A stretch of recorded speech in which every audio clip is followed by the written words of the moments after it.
नमस्कार दोस्तों, आप सभी का स्वागत है आपके अपने यूट्यूब चैनल यूपी पाठशाला पर। आज हम इसमें देखेंगे भी मॉडल टेस्ट पेपर 10।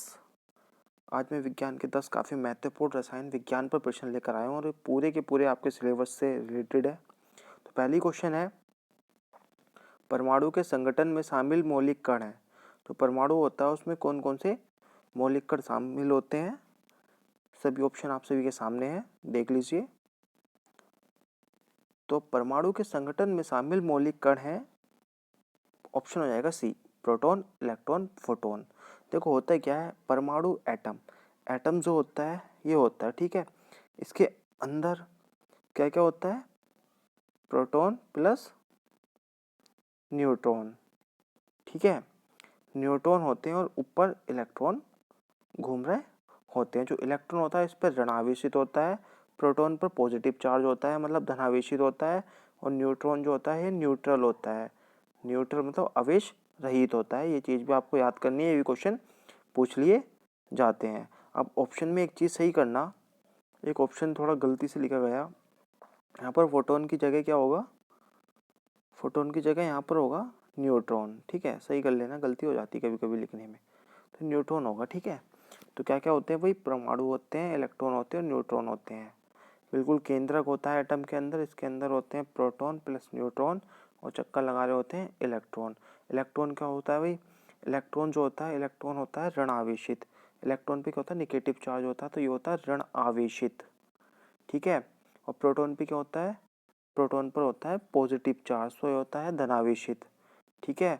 और न्यूट्रॉन को एन से डिनोटेड करते हैं और इस पर होता है न्यूट्रल चार्ज, मतलब जीरो होता है, तो ये होता है आवेश रहित, ठीक है। कॉन्सेप्ट क्लियर, कहीं से भी आपसे क्वेश्चन पूछा जा सकता है।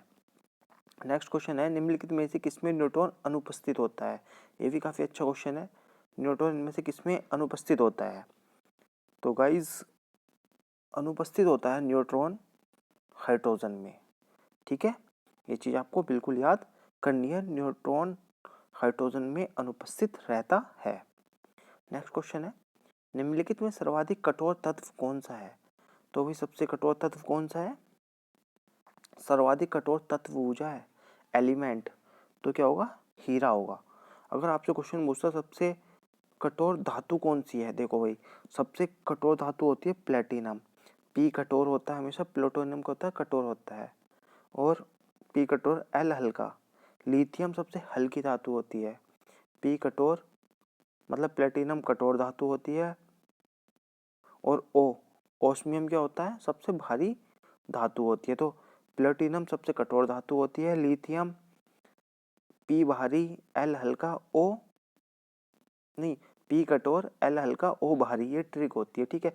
प्लेटिनम सबसे कठोर धातु होती है, लिथियम सबसे हल्की धातु होती है, और ओस्मियम सबसे भारी धातु होती है। लेकिन क्वेश्चन नंबर 3 का आंसर हो जाएगा हीरा। यहाँ पे पूछा सर्वाधिक कठोर तत्व, ठीक है। किसी बिजली की इस्त्री को गर्म करने के लिए किस धातु का प्रयोग किया जाता है। काफ़ी अच्छा क्वेश्चन है भाई, जो इस्त्री होती है जो हम प्रेस करते हैं उसमें किस धातु का प्रयोग किया जाता है। बहुत ही इंपॉर्टेंट क्वेश्चन है, और क्वेश्चन मुझे पूरी उम्मीद है कि आपसे बन सकता है। तो किसी बिजली की इस्त्री को गर्म करने के लिए नाइक्रोम, सही है, नाइक्रोम, हाँ नाइक्रोम का उसमें क्या पाया जाता है, तार पाया जाता है। तो इसका राइट आंसर हो जाएगा सी। तरल अवस्था में पाई जाने वाली अधातु है, तरल अवस्था में मतलब द्रव अवस्था में पाई जाने वाली अकेली एक धातु है, वो है, बताइए भाई क्या है ऑप्शन में, चारों आपके सामने है। तो इसका राइट आंसर हो जाएगा ब्रोमीन। ब्रोमीन एक अकेली अधातु है जो द्रव अवस्था में पाई जाती है, बिल्कुल याद कर लेना। पीतल निम्न में से किसका मिश्रण है, बताइए भाई पीतल किसका मिश्रण है। आपको ट्रिक भी दे दूंगा मैं इसकी। पीतल, तो दोस्त पीतल है तांबा और जस्ता का, किसका है, तांबा और जस्ता का, ठीक है। Cu प्लस Zn, आप कजिन से याद रख सकते हो, कजिन तांबे में पाया जाता है, कजिन। Cu मतलब तांबा और Zn मतलब जस्ता, ठीक है। कजिन से भी याद कर सकते हो इंग्लिश में। यह एक ट्रिक और मैं आपको दे देता हूँ, देखो भाई तांबा और जस्ता है, तो ताज, ताज ठीक रख लो, ताज से तांबा, जैसे जस्ता, ठीक है। ऐसे मतलब कैसे भी याद रख सकते हो आप, वो आपके ऊपर डिपेंड करता है। लोहे की चादर को जंग से बचाने के लिए उस पर निम्नलिखित में किस धातु की परत चढ़ाई जाती है। बहुत ही अच्छा क्वेश्चन है भाई। लोहे की चादर है, उस पर जंग हो जाता है, जब आप उसे वायु के वातावरण में डालते हो, खुले वातावरण में डालते हो, उस पर जंग जम जाता है, तो उससे बचाने के लिए किस धातु की लेप की जाती है उस पर, ये भी समझ सकते हो। तो किसकी की जाती है? शीशा की जाती है। ठीक है दोस्त, शीशा की नहीं की जाती शायद। रुक जाइए क्वेश्चन देखते हैं, अभी बताते हैं, रुक जाइए। इसकी पूरा क्वेश्चन तो किसकी की जाती है? इसकी आंसर होगा जस्ता। देखिए जब उस पर लेप कर देते हैं, उसे लेप करके रख देते हैं, तो इस क्रिया को कहते हैं गैल्वेनाइजेशंस।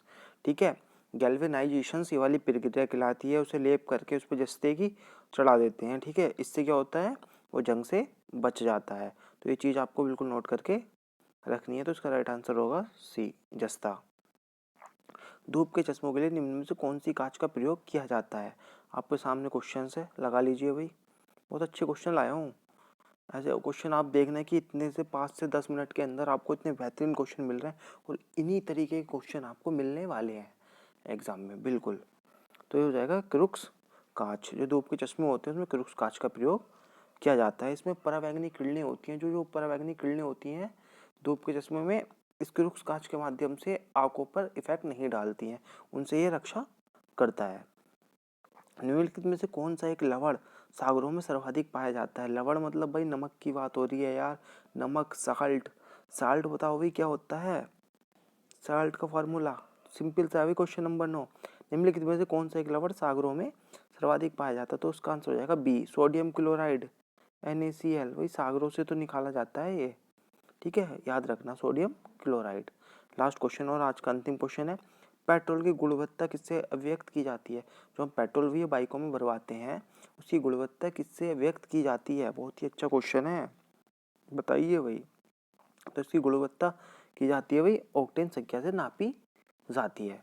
दोस्तों आशा करता हूँ काफ़ी अच्छे लगे होंगे क्वेश्चंस।